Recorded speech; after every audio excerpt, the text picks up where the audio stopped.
Today we are going to discuss about the quantum mechanics और आज का जो टॉपिक रहेगा इसके अंदर वो पढ़ेंगे हम ब्लैक बॉडी रेडिएशंस।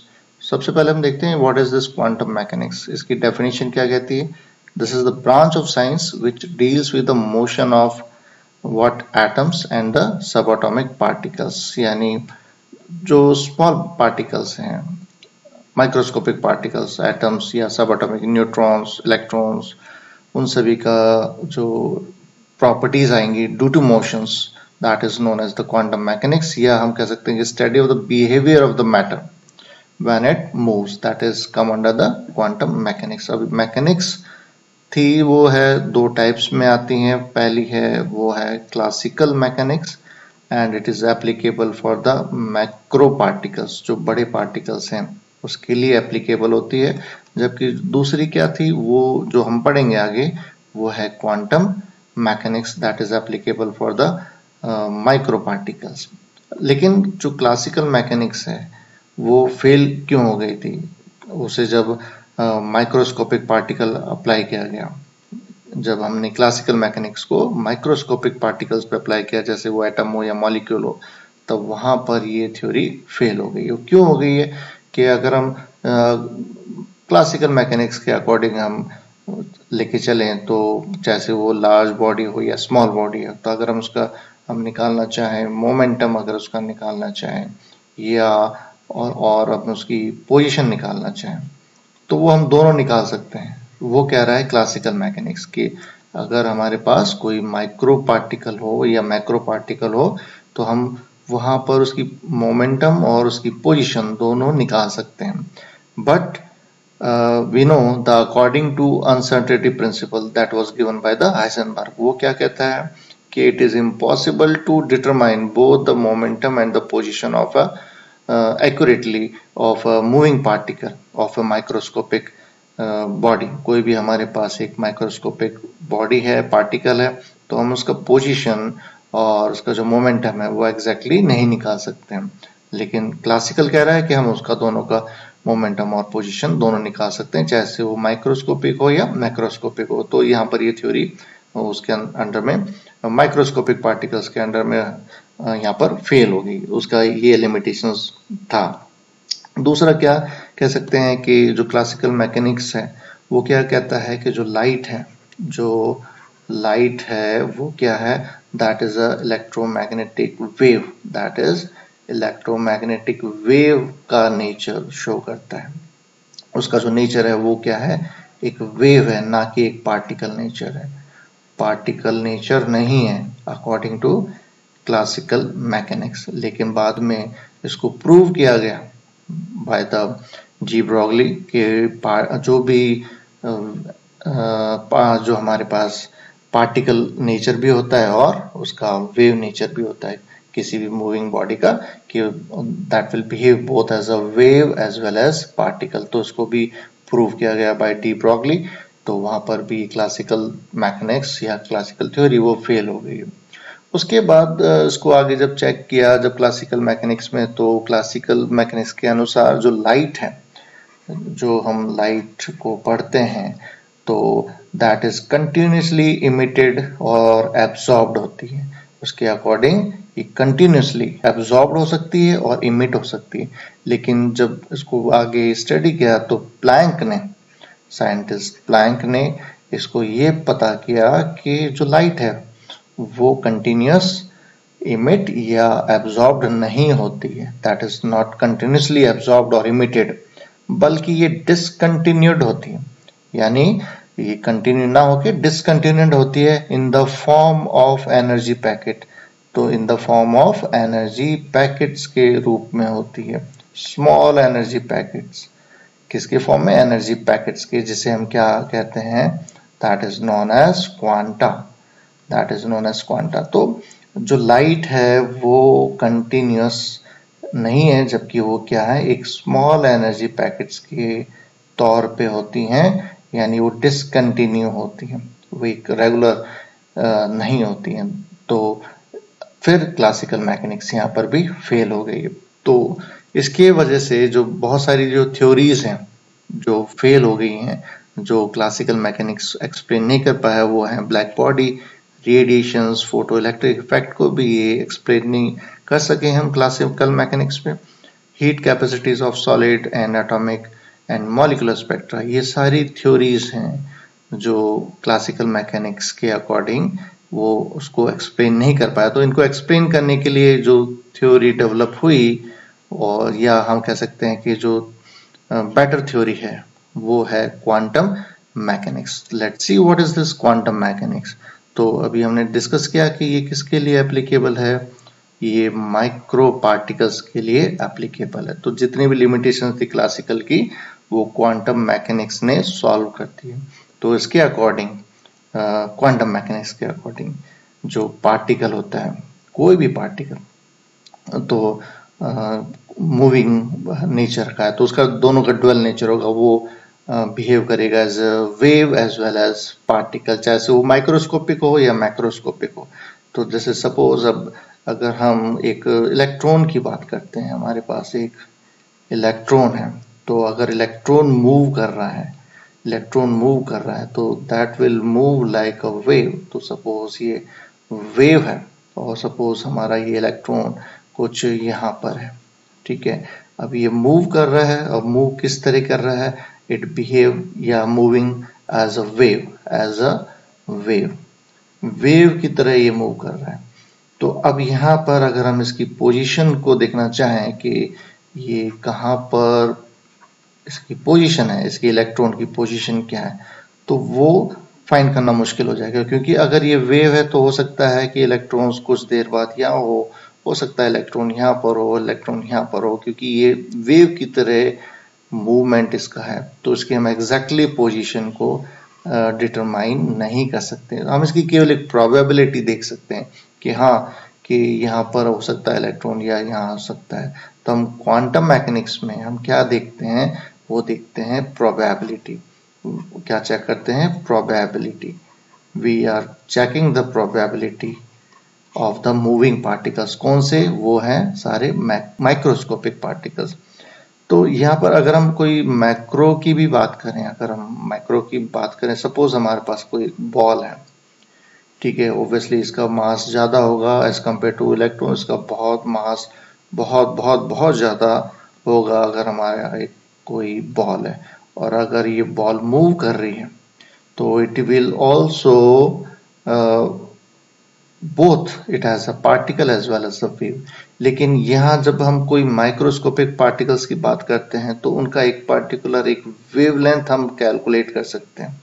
हम उसका एक क्या कर सकते हैं, पर्टिकुलर वेवलेंथ, क्योंकि यहाँ उसकी वेवलेंथ की कुछ ना कुछ वैल्यू डेफिनेटली होगी यहाँ पर। लेकिन जैसे जितने भी मैक्रोस्कोपिक पार्टिकल्स हैं तो उनका जो वेवलेंथ आएगी दैट इज नेग्लिजिबल, वो उनकी वेवलेंथ बिल्कुल नेग्लिजिबल होगी। हालांकि जितने भी कोई भी बड़ा पार्टिकल है, मैक्रो पार्टिकल है, उनकी भी कोई ना कोई वेव जरूर होगी, यानी वो भी वेव नेचर शो तो करेंगे, लेकिन जो वेव लेंथ है that is almost negligible. That's why हमारे को किसी की जो मैक्रो बॉडीज हैं उनकी वेव्स नहीं हम शो कर सकते, जबकि जो भी माइक्रो पार्टिकल्स हैं उनके पर्टिकुलरली एक वेव नेचर डेफिनेटली होगा, और पार्टिकल नेचर तो होगा ही होगा उसके अंदर। So in quantum mechanics we will deal with this probability, यानी क्या प्रोबेबिलिटी होगी किसी भी पर्टिकुलर मूविंग माइक्रोस्कोपिक पार्टिकल्स की, कि वो कहाँ पर है, पोजीशन उसकी क्या है। तो उसी से हम उसकी प्रॉपर्टीज और सबको डिस्कस कर सकते हैं। तो सबसे पहले हम इसमें डिस्कस करते हैं ब्लैक बॉडी रेडिएशंस के बारे में। पहले हम एक कोई सरफेस देखते हैं। Suppose if we have any surface, ठीक है, ये हमारा कोई एक सरफेस है, कोई भी और इसके ऊपर कोई रेडिएशंस कर रही है, ठीक है, इस पे कोई रेडिएशन इंसिडेंट हो रही है। तो यहाँ पर तीन तरह की चीज हो सकती हैं, या तो ये रेडिएशंस वो एब्जॉर्ब हो जाए, ठीक है, तो यहाँ पर ये क्या हो सकता है, ये एब्जॉर्ब हो सकती है, या फिर ये ट्रांसमिट हो सकती है। तो ये ट्रांसमिट भी हो सकती हैं, या हो सकता है कि ये रिफ्लेक्ट बैक हो जाए, तो ये रिफ्लेक्ट भी हो सकती है। तो अब हमारे पास तीन प्रोबेबिलिटी आ रही हैं कि एक कोई भी इंसिडेंट लाइट है या रेडिएशन है, वो किसी सरफेस पे गिर रही है, तो वहां पर उसका एब्जॉर्प्शन भी हो सकता है, वहां उसका ट्रांसमिटेड भी हो सकती है वो लाइट, और वो वापस रिफ्लेक्टेड भी हो सकती है। क्योंकि कोई भी ऐसी बॉडी वो कंप्लीटली एब्जॉर्वर नहीं होती, यानी सारी जितनी भी रेडिएशन उस पर गिर रही हैं उसको कंप्लीटली वो एब्जॉर्ब नहीं कर सकता है। ठीक है, तो ये नॉर्मल बॉडी की हम बात कर रहे हैं। तो यहाँ तीन तरीके से प्रोसेस हो सकती है, कुछ पार्ट एब्जॉर्ब भी हो जाएगा, कुछ ट्रांसमिट भी हो जाएगा, कुछ रिफ्लेक्ट बैक भी हो सकता है। लेकिन अगर कोई हमारे पास एक ऐसी बॉडी है जिसके ऊपर सपोज हमारे पास एक कोई ऐसी again we have some body, और यहाँ पर कुछ इस पे रेडिएशंस, कुछ लाइट गिर रही हैं, और चाहे से वो लाइट किसी भी वेवलेंथ की हो या फ्रीक्वेंसी की हो, वो इसके ऊपर आ रही हैं, and that are completely absorbed, that are completely absorbed, वो सारी की सारी क्या हो रही हैं, एब्जॉर्ब हो रही हैं इस बॉडी से, दैट आर कंप्लीटली एब्जॉर्ब्ड। वो सभी की सभी रेडिएशंस, चाहे से वो किसी भी वेवलेंथ की हो या किसी भी फ्रीक्वेंसी की हो या वो किसी भी एंगल से गिर रही हो, इस बॉडी के ऊपर किसी भी एंगल से गिर रही हो, लेकिन वो सारी क्या हो रही हैं, एब्जॉर्ब हो रही हैं। तो उस बॉडी को, इस पूरे सरफेस को, इसको हम क्या कहेंगे, that is known as black body, that is known as black body. तो ब्लैक बॉडी क्या है, which can completely absorbs all the radiations falling on it, that is known as the black body। अच्छा, अब अगर ये सारी radiations absorb करता है और उतनी ही ये वापस रिफ्लेक्ट बैक भी कर दे, सॉरी रिफ्लेक्ट बैक नहीं, इमिट कर दे, उतनी ही ये क्या कर दे, इमिटेड लाइट कर दे, यानी उतना ही रेडिएशंस को इमिटेड कर दे, तो the body which is perfectly emitter of the radiant energy, यानी ऐसी एक बॉडी जो सारी रेडिएशंस को एब्जॉर्ब भी कर ले और उतनी ही रेडिएशंस को ये वापस इमिट भी कर दे, उसको हम क्या कहेंगे, that is known as black body. तो black body is a perfectly emitter of radiations, means at given temperature a black body radiate maximum amount of radiant energy, यानी जितनी एब्जॉर्ब की उतना ही वो इमिट बैक भी कर दे, तो ऐसी बॉडी को हम क्या कहते हैं, that is known as the black body. So black body is defined as object that completely absorbs all type of electromagnetic radiations falling on it, irrespective of angle of incident, frequency or the wavelength of the radiations, and it is also perfect emitter of the radiations। तो उसको हम क्या कहेंगे, black body. चलो अब इसको देखते हैं आगे। सपोज हम एक ब्लैक बॉडी है हमारे पास, एक नेचर की ब्लैक बॉडी कौन सी हो सकती है, that is sun.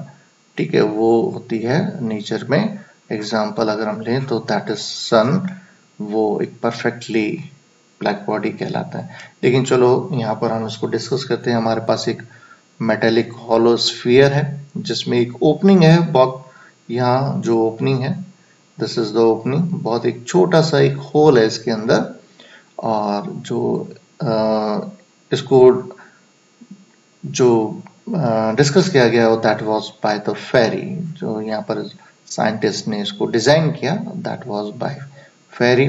It is internally, जो पूरा अंदर का जो पार्ट है that is coated with lamp black, उसको अंदर पूरा कोट किया गया लैम्प ब्लैक से, अंदर जितनी भी यहाँ पर जो कोटिंग है उसको लैम्प ब्लैक से कोट किया गया है।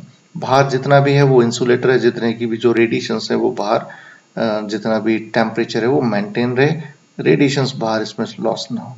और यहाँ पर हम एक देख सकते हैं, एक प्रोजेक्शन भी दिखा रहा है यहाँ पर, ये जो प्रोजेक्शन यहाँ दिख रहा है वो किस लिए है कि उसको इसलिए इस टाइप से बनाया गया है कि जो रेडिएशन अंदर आ रही है वो वापस रिफ्लेक्ट बैक होके एज इट इज उसी पाथ से ना निकल जाए, जबकि वो इसके अंदर रिफ्लेक्ट होती रहे, वो इस होल से वापस ना जा सके।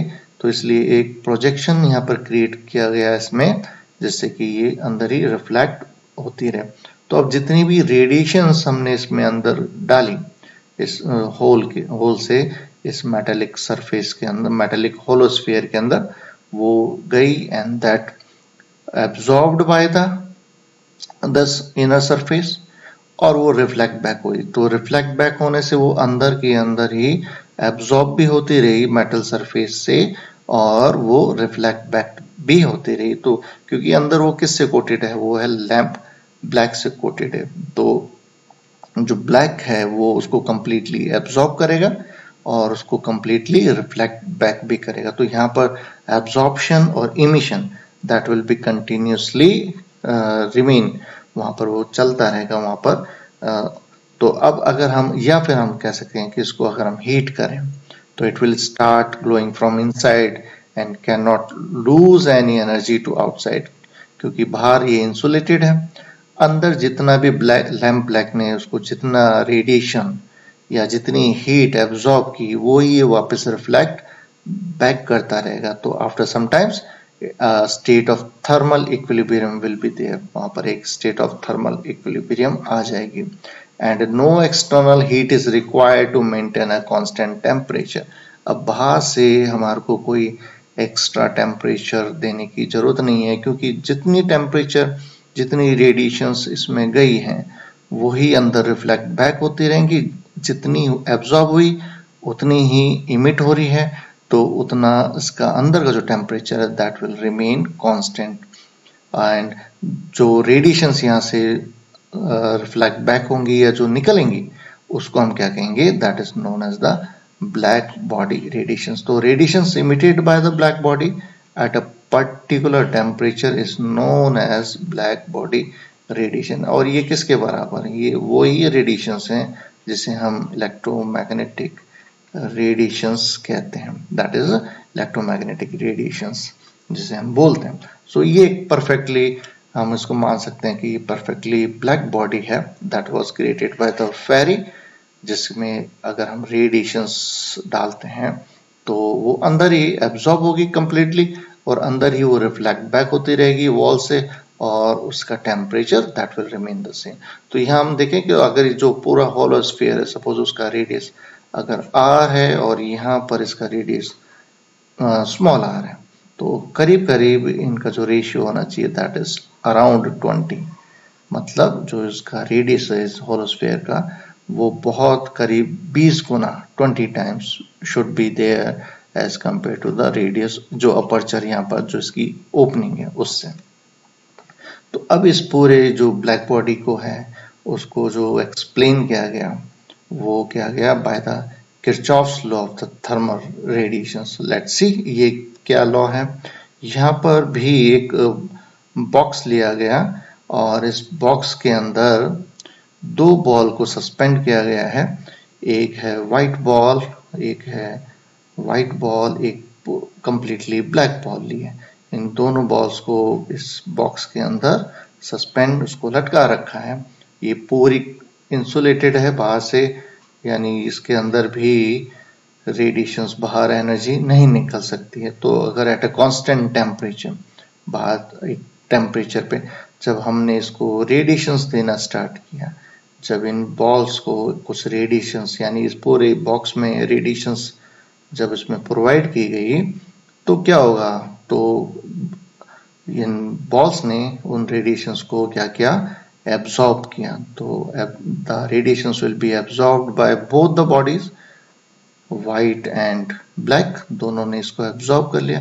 और आफ्टर सम टाइम्स जब इसको चेक किया गया तो देखा गया कि इनकी जो टेम्परेचर है दोनों का टेम्परेचर दैट इज सेम, क्योंकि यहाँ पर जितना एब्जॉर्ब किया गया है तो ऑब्वियसली ये कुछ रिफ्लेक्ट इमिट भी करेगा। तो कुछ व्हाइट बॉल ने इमिट किया और ये ब्लैक बॉडी ने भी, यानी ब्लैक बॉल ने भी कुछ इमिशन यहाँ पर किए। लेकिन जब हमने इसको बाद में चेक किया, एक्सपेरिमेंटली इसको चेक किया गया, तो we found the temperature of both the balls, वो क्या पाया, सेम, जबकि एक व्हाइट है एक ब्लैक बॉडी। बिकॉज यहाँ पर ऐसा क्यों हुआ है, देखो यहाँ पर इसका मतलब कि बॉडी किसी भी मटेरियल की है या उसका सरफेस या क्या मटेरियल है दैट इज, उससे कोई फर्क नहीं पड़ेगा। लेकिन इनका टेम्परेचर सेम क्यों हुआ उसी को हम यहाँ पर देखेंगे। तो at any temperature the ratio of the emissive power, तो इमिसिव पावर को हम यहाँ पर ले लेते हैं as ES of a body to its absorptive power, यानी उसने कितनी एब्जॉर्ब की है उसको हम ले लेते हैं ES। तो ES क्या हो गया कि ये जितनी इसने इमिशन किया है वो तो हो जाएगा हमारा ES इस वाइट बॉडी के लिए। तो इस वाइट बॉडी के लिए मैं यहाँ लिख लेता हूँ कि इसकी जो इमिसिव पावर है वो क्या है, ES है, और इसने जितना एब्जॉर्ब किया दैट इज AS। ठीक है, अब यहाँ पर हम चलें तो the emissive power and absorptive power is constant and it is independent of the nature of the body। ठीक है, तो ये व्हाइट है या ब्लैक है उससे कोई लेना देना नहीं है, and is equals to the emissive power of the black body. तो इससे क्या रिलेशन निकल के आया कि जो इमिसिव पावर है इस व्हाइट बॉडी की that is AS is equals to EB। ये किरचॉफ्स लॉ के अकॉर्डिंग निकल के आता है। तो और दिस बॉडी जो व्हाइट बॉडी है हमारे पास उसका हम देख लेते हैं, उसका जो अमाउंट ऑफ रेडिएशंस एब्सॉर्ब्ड वो हमने ले रखा है दैट इज AS, और इनटू Q हम इसको यहाँ लेंगे। इसका मतलब हो गया कि this is the amount of radiations absorbed per unit area per second by the body that is white body. तो ये क्या है, that is the amount of radiations absorbed, this is the amount of radiation. ठीक है, ये हमारी amount of radiation है that is absorbed by the body per unit area per second, that is ES। and another thing that is ES वो क्या है, that is the emissive power, वो है कि कितनी रेडिएशन उसने वापस रिलीज की। emissive power of surface, that is emissive power of surface। तो दो टर्म हमारे पास ये आ गई है। ओके, नाउ जो इमिसिव पावर है वो किसके बराबर होगी, दैट इज एब्सॉर्प्टिव पावर। ठीक है, इनटू Q, यानी amount of radiation absorb per unit area per second वो किसके इक्वल हो गई, that is equal to the emissive power, जितनी उसने एब्सॉर्ब की उस। तो यहां पर जो इक्वेशन निकल के आई दैट इज, सपोज हम इसको ले लेते हैं इक्वेशन नंबर 1। अब लेते हैं ब्लैक बॉडी के बारे में। तो अगर हमारा ये परफेक्टली ब्लैक बॉडी है, suppose this is our perfectly black body, तो यहां पर भी इक्वेशन कुछ इस तरीके से आ जाना चाहिए। तो emissive power of black body that is equals to the absorptive power of black body into Q, यही आना चाहिए। लेकिन हमें पता है कि जो ब्लैक बॉडी है वो कंप्लीटली एब्सॉर्ब करती है। वो क्या करती है, कंप्लीटली एब्सॉर्ब करती है। तो हमारा AB की वैल्यू क्या आ जाएगी, दैट इज इक्वल्स टू 1। वो किसके बराबर हो जाएगी, दैट इज इक्वल्स टू 1, क्योंकि जितनी भी उस पर रेडिएशंस गिरी हैं उतने उसने सारी एब्सॉर्ब कर ली है। तो हम मान के चले कि जितना उसने उस पर रेडिएशंस आई वो सारा एब्सॉर्ब हुआ, तो दैट इज इक्वल्स टू 1। तो अगर ये 1 है तो EB की वैल्यू क्या हो जाएगी, EB की वैल्यू हो जाएगी that is EB equals to Q, ये वैल्यू आ जाएगी। तो इसको मान लेंगे इक्वेशन नंबर 2। अब क्या करो, इक्वेशन नंबर 2 को यानी जो Q की वैल्यू है that is equals to EB उसको इक्वेशन नंबर 1 में रख दें। तो क्या निकल के आएगा, दैट इज AS और Q की जगह हम क्या रख रहे हैं अब, EB, और ES upon AS is equals to EB, यही हमने ऊपर देखा था। So this is the derivation of the Kirchhoff's law. सो ये हमारे पास क्या आ गया, this is the expression of the Kirchhoff's law. ठीक है, तो यहाँ पर दोबारा अगर हम डिस्कस करें इन बॉल्स के बारे में कि इन दोनों का जो टेम्परेचर है वो सेम क्यों आया, तो इसका मतलब हुआ कि जो ब्लैक बॉडी है यहाँ पर उसने that must be a good radiator as well as a good perfect या परफेक्ट एब्जॉर्बर। सेम थिंग अगर व्हाइट बॉडी की यहाँ डिस्कस करें तो because it is a poor absorber, तो अगर ये पुअर एब्जॉर्बर होगा तो पुअर रेडिएटर भी तो होगा, ठीक है। यानी ब्लैक बॉडी तो क्या है, गुड एब्जॉर्बर और परफेक्टली एब्जॉर्बर या परफेक्टली इमिटर, जबकि व्हाइट बॉल क्या है, it is a poor absorber and poor emitter. तो जितना इसने थोड़ा बहुत जब इसने एब्जॉर्ब किया तो उतना मिनिमम ही इसने रिफ्लेक्ट बैक किया, इमिट किया, जबकि ब्लैक बॉडी ने जितना एब्जॉर्ब किया उतना ही इमिट किया। तो इसकी वजह से इन जो दोनों बॉल्स का जो टेम्परेचर है इस बॉक्स के अंदर, जो इंसुलेटेड बॉक्स है, that will come out to be same. तो इसका मतलब कि जो भी रेडिएशंस एब्जॉर्ब करने की जो पावर है that does not depends upon the nature of the body, वो उसकी बॉडी पर डिपेंड नहीं करता है। और इसी को किरचॉफ्स लॉ ने इस इक्वेशन से, इस एक्सप्रेशन से एक्सप्लेन किया है। सो this is all about the Kirchhoff's law and the black body radiations.